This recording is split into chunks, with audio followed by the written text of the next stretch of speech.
Good morning, good morning, good morning, you guys. I'm here today with the You Keep Meeting My Past while I'm trying to walk in my future. Are y'all ready for part one? But here we go. Now, as you already know in the beginning, I want to acknowledge that if I ever done anyone wrong, I want to acknowledge it right now. And I want to tell you that I do apologize because I can't speak growth upon people when I'm tagging them down, when I'm holding them down. And believe it or not, you know, I have had moments where that I was disobedient. I've had attitudes and I've had immaturity and believe it or not, y'all, I have been strong willed.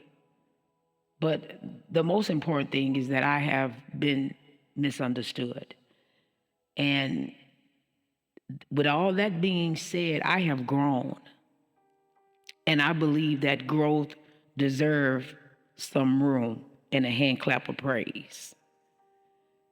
This is the Just Box where we don't just think outside the box, we break it open. Now, I want to take this moment and I want to talk about um, people still seeing who you used to be. See, there's something heavy about being held in rooms that only remember when you were broken. See, you walk in discipline, but they still see you as difficult. You walk in calm, but they still hear you as the loud teenager you used to be. You walk in focus, but they rely on your distractions, and the painful part is that it is not strangers doing it. It is blood. People who watch you grow but refuse to acknowledge that you did. I want to take a moment and I want to I want to say that you know how everybody in their family have this one particular sibling or this a cousin that's every bit of them. That you can look at them and you can say, "Oh my God, that is me. I used to be just like that." And I would say I have one of those, and I, my niece, my niece is my mirror. When I look at my niece, I do see me. The same fire, the same tone, and the same boldness, and I smile because what they call an attitude in me, I now recognize it as leadership forming inside of her. But I want to say something else. When I look at her, I don't curse her. I congratulate her. Sometimes I smile and even sometimes I cry, not because I'm worried, but because I see greatness in her. I cry for purpose over her life, and I cry because I know what it feels like to have your fire be misunderstood. And I refuse to let anyone speak limitations over her the way they once did over me. Please don't call my niece my replica because I feel like you're saying it to make her feel small. See, if you calling her me as an insult, then you never understood me in the first place. She is not my shadow. She has her own light, and I can honestly say that I am proud of that. Now, I want to take a moment and I want to talk about being interviewed by your own blood. Now, let me say something that doesn't get said out loud, and it's a shame that Sometimes I feel like I have to be interviewed by my own siblings. Like I have to earn a raise from my own blood. Like I'm working for pennies on a dollar in a family that should already know my value and my worth. It feels like I have to present evidence, explain my growth, prove my maturity, and believe it or not, man, that is exhausting because I don't owe anyone a performance. Only thing that I owe you is love. And even that I give freely. But love should not feel like an evaluation. I've been raised and the Bible says that the tongue is powerful. Life and death are in the power of the tongue. And sometimes what we call jokes is slowly planting doubt. Now, I want to take a moment and I want to talk about that blood does not equal permission.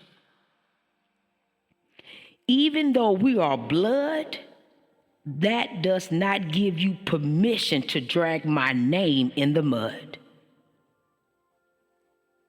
That does not give you the right to use my past against me. Blood is connection, but character is a choice. And I can love you without allowing you to put a label on me. I want to take a moment and I want to talk about specialty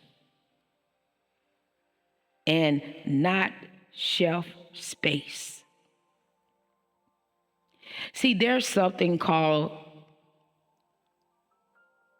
specialty. Before something reaches the shelf, it has to get tested. It has to get a rank, and it gets reviewed.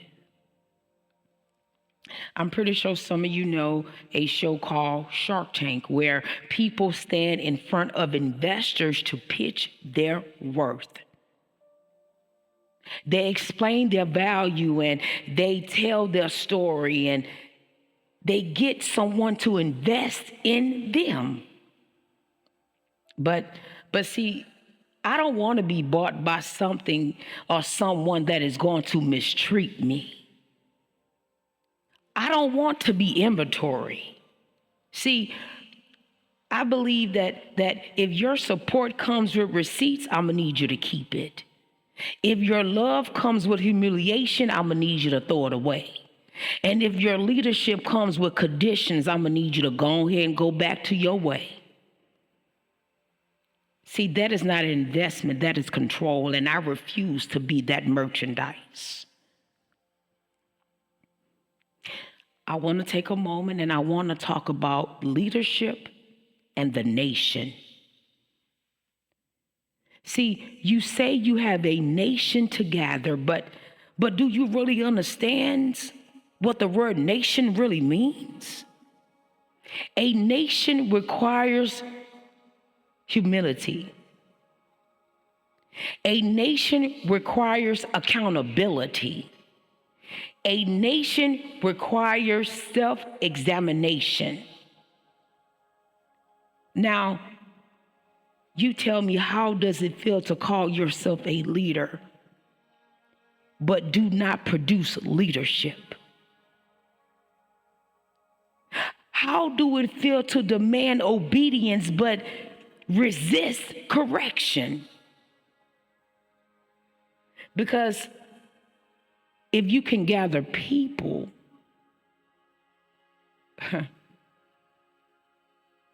but if you can gather people, but you cannot gather your ego,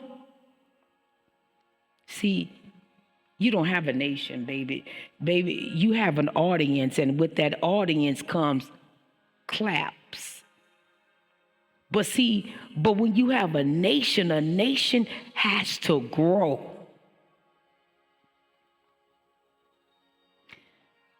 I want to say this, and I'm going to leave you at this. If this part one made you feel uncomfortable, I'm going to say thank you, and I'm going to put a pat on my back.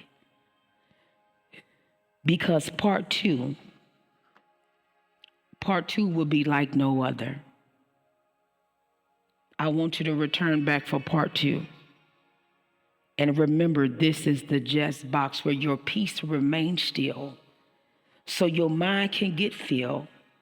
And I will never give you a bill, because what we have to offer is information